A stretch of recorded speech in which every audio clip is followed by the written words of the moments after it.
In this video, we're going to dive into a little bit about the World Economic Forum, the WEF. And I think it's going to challenge some of the things that you thought you knew about it. Maybe it'll just simply highlight the things that you've pretty much confirmed. This is the Urban Sentinel. Let's get into it. Picture a covert alliance of ultra-wealthy business tycoons, influential politicians, world leaders, scripted legacy media that sort of follows along a specific pathway, socially influenced personalities, celebrities, that sort of thing, together, all of them in one level or another, strategize and coordinate social narratives aimed at directing us towards an unprecedented concentration of power in the hands of a select group of government bureaucrats because, again, appointed officials different than elected officials and non-government agencies such as the actual WEF is. With that being said, it is a lot harder to point one finger at one person or one group and say that's where the problem is or that's where we need to focus, because you partner with this corporation and that corporation owns 6 other smaller corporations and they subcontract out to a half dozen other different companies, profit and non-profit. There are plenty of people and agencies and organizations that are just going along doing their job because they're only seeing the paperwork in front of them, the information on the screen. They're not part of the big plan, the big overall program, but they're being utilized to move things in a certain direction. One piece here, one piece there. Two ends never actually know what's going on. Now, that's part of how they achieve it. Going through molding the public opinion is the other way, because if they can work the public opinion to make you want something done, to get you to believe that I have an idea and this is what I want from my politician, or this is what I want this company to do, you believe it to be yours, but in reality, it's something they've been pushing and moving along. It's easy enough to fall into that because pushing the us versus them mentality is always a quick and fast way to decide where people are going to fall in line. You put up one person here and one person there, both with the same exact traits. You just highlight one more than the other. People will gravitate towards the one that is most appealing and repel the one that they feel that they are less like, even though one to the other on the scale, they're exactly the same. Sidelining independent thought, literally the people that think, hold on, something's not quite right. Marginalizing those people, taking their point, their views, their opinions, especially when they point out the inconsistencies or flaws in that narrative, in that projection, and making it seem as if they're on the outliers, that they're the reason why the rest of the group can't move forward. They want us to unquestionably accept the experts, regardless of who they are, because they'll present them with bona fides of, well, they're backed by this person and they're backed by this group and they went to this location and they've spoke about these things, so you must trust them because they're the experts. With that, the media helps direct that, politicians help direct that. You can even have conflicting views coming from different parties, different affiliations, different groups. But when you take a step back and you realize that they're just pushing that same piece around on the board, they're not actually trying to progress and move it to another side or get it to go somewhere else. They just want you focused and being distracted. Gaslighting ourselves, making us think that maybe it is us, maybe we're the problem, getting us to not trust ourselves, to second guess if we really know what's best for us, getting us to ignore small things, little things that by and large, as they often say, it works for a reason, why change it, getting that view looked at as being antiquated and outdated and mouth-breathing, knuckle-dragging, whatever it takes for the group think to take over and for you to become effectively bullied in and pressured into giving in and going along with the crowd. as they move forward, you're going to start noticing more and more. And as I had mentioned before, with different partnerships, different corporations, I'll even say it, they work with Google, and not just simply in a matter of, oh, they use their search engine. Large corporations across the world are all connected with them, many of them working with programs and many of them helping out in those aspects of getting their message out by whatever means it is and however it's presented. So you can even have situations where a legitimate corporation with, for all intents and purposes, no ill will meant, is part of that and they are involved in it. In other cases, they are hand in hand working to move things in a specific direction. The push for the modernization of our world, the denser urbanization, because, as we know with the environment, we're killing the planet. So if you can't get rid of enough people quick enough, you can at least contain them into smaller areas. No more sprawling landscapes and wide open suburbs.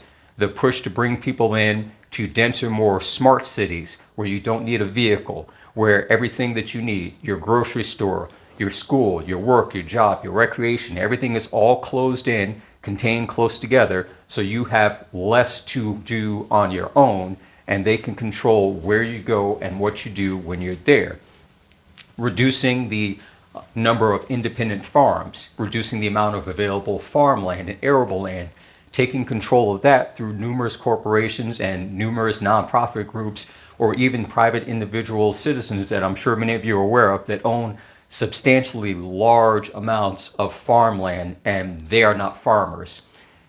Segueing from that, moving into the crisis that we have with consuming meat products, chicken, beef, fish, doesn't matter. The push towards not just simply, oh, live a healthier life of your choice, but here, instead of eating meat, we'll offer you these highly nutritious protein substitutes made from the bugs, made from this, made from that.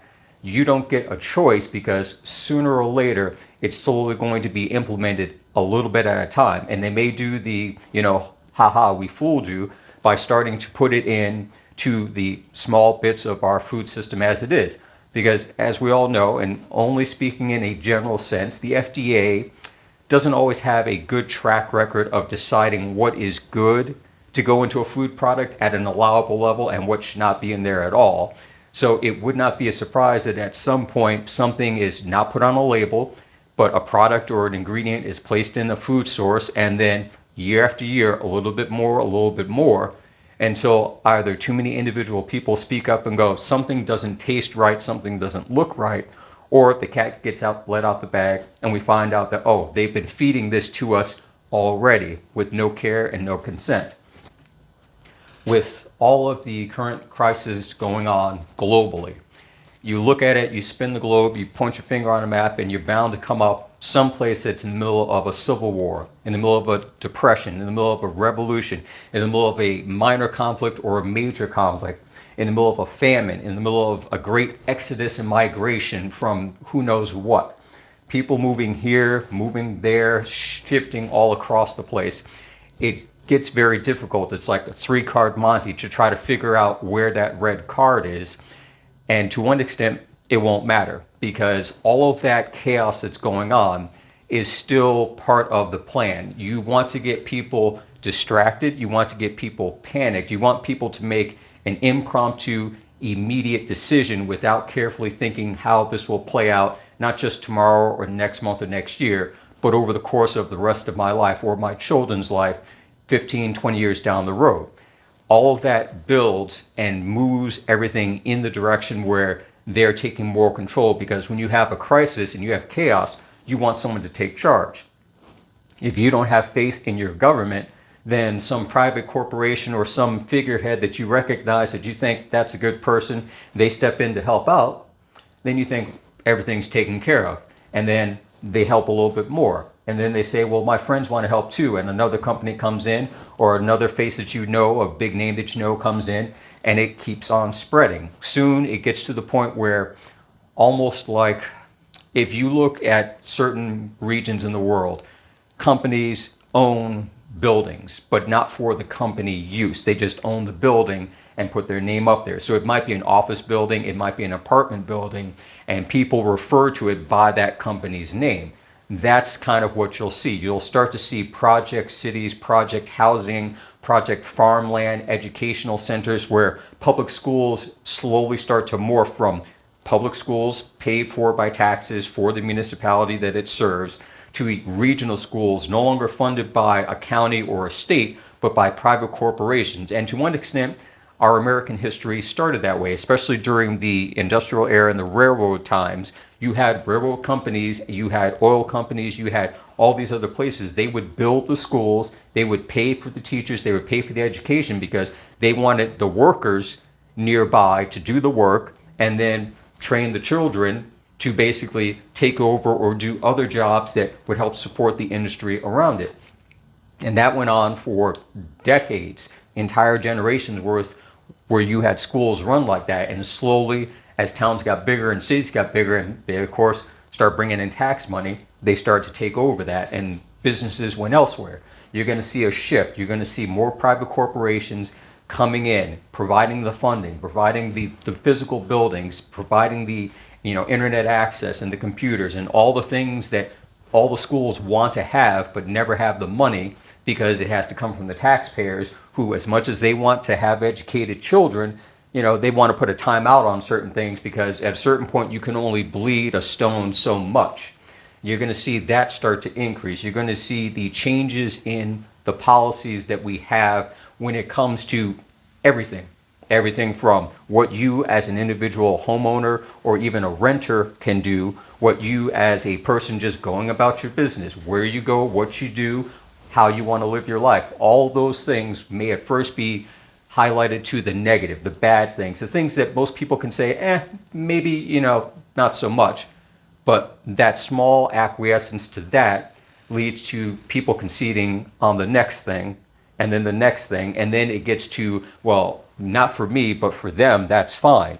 And then the infighting begins, and then once again, they start winding it up, get another crisis, remove the people that are the most ardent, most resistant, and then the rest will fall back into line. Get everyone, grab your cup, get your Kool-Aid, get on the bus, and head off to a brand new, better life is what they're planning. Now, it's not going to say that it's going to be cinematic and super dramatic to a certain extent, but it is a process that it's already begun. So there will be times where, yes, there will be those shock and awe moments where even the most arm-folded, no, this is not real type of individual will look at it and go, okay, that was a setup. That was something that someone planned on a much higher level than what we're being told. There's going to be the fire and the brimstone where people start to look inwards and think, have they been either living their best life or have they been living their life, putting their efforts into something else that they could have done instead of what they were doing? But the goals, the plans, they're all in motion.